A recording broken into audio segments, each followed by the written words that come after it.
Далее на автомагистралях запрещается движение грузовых автомобилей с разрешенной максимальной массой более 3,5 тонн далее второй полосы. Связано это с тем, что такие автомобили имеют меньшие скорости движения по сравнению с более легкими автомобилями.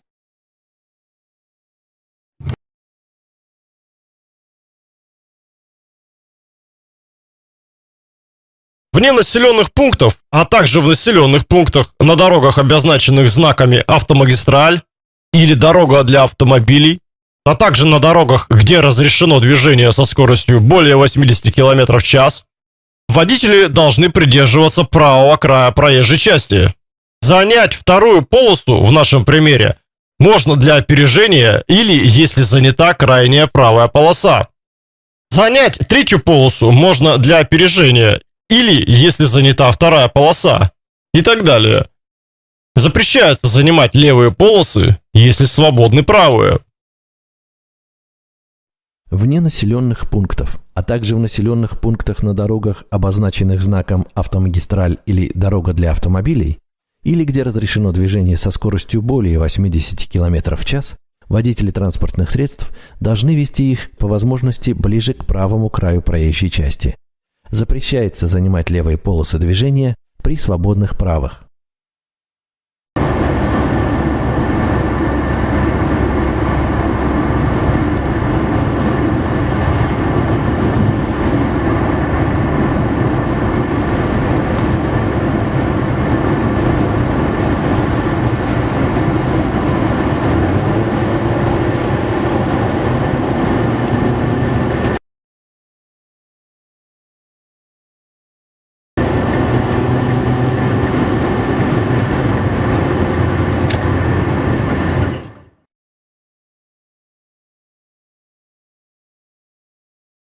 За что остановили водителя красного автомобиля? Загородное шоссе. По правой полосе не спеша едет синий автомобиль. Красный автомобиль опережает его слева и продолжает ехать в левом ряду. Его догоняет машина дорожной полиции и требует остановиться. Что нарушил водитель красной машины? Опережать слева не запрещено, поводов для остановки нет. Так считают многие наши зрители. А между тем, водитель нарушил правила расположения транспортных средств на проезжей части. Пункт 9.4 правил. Вне населенных пунктов нужно двигаться по возможности ближе к правому краю дороги.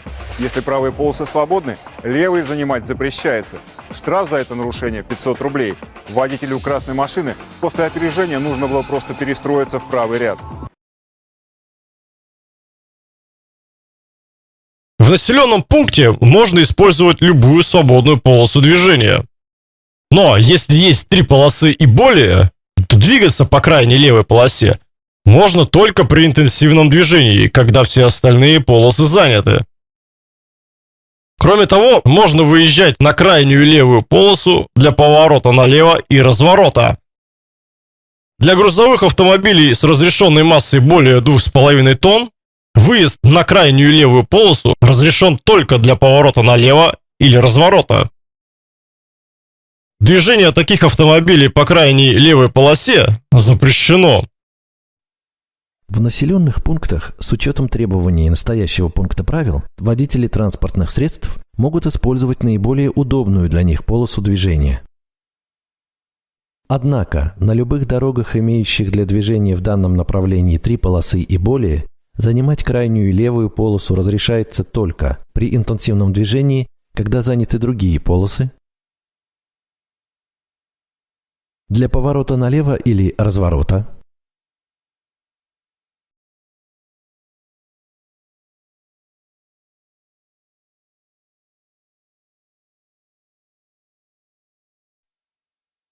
а грузовым автомобилям с разрешенной максимальной массой более 2,5 тонн только для поворота налево или разворота.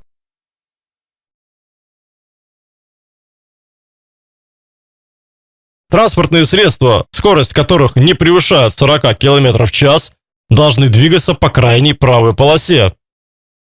Водители таких транспортных средств могут покинуть правую полосу для объезда, поворота налево или разворота.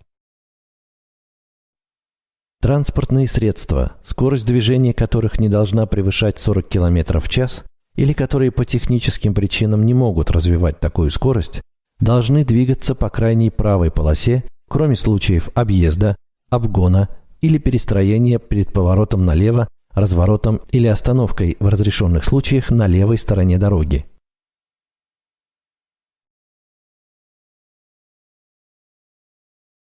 Водители могут выезжать на трамвайные пути попутного направления, которые находятся слева на одном уровне с проезжей частью. Выезд на такие пути разрешается при интенсивном движении, когда все остальные полосы заняты, либо для объезда. Для поворота налево или разворота водитель обязан выезжать на трамвайные пути попутного направления, которые находятся слева на одном уровне с проезжей частью. При движении по путям водители не должны создавать помех для движения трамваю. Выезжать на трамвайные пути встречного направления запрещено. Если перед перекрестком установлены знаки направления движения по полосам, то двигаться по трамвайным путям через перекресток запрещено. Если знаки отсутствуют, то водители могут продолжить движение через перекресток по трамвайным путям. Если проезжая часть разделена на полосы линиями разметки, движение транспортных средств должно осуществляться строго по обозначенным полосам. Наезжать на прерывистые линии разметки разрешается лишь при перестроении.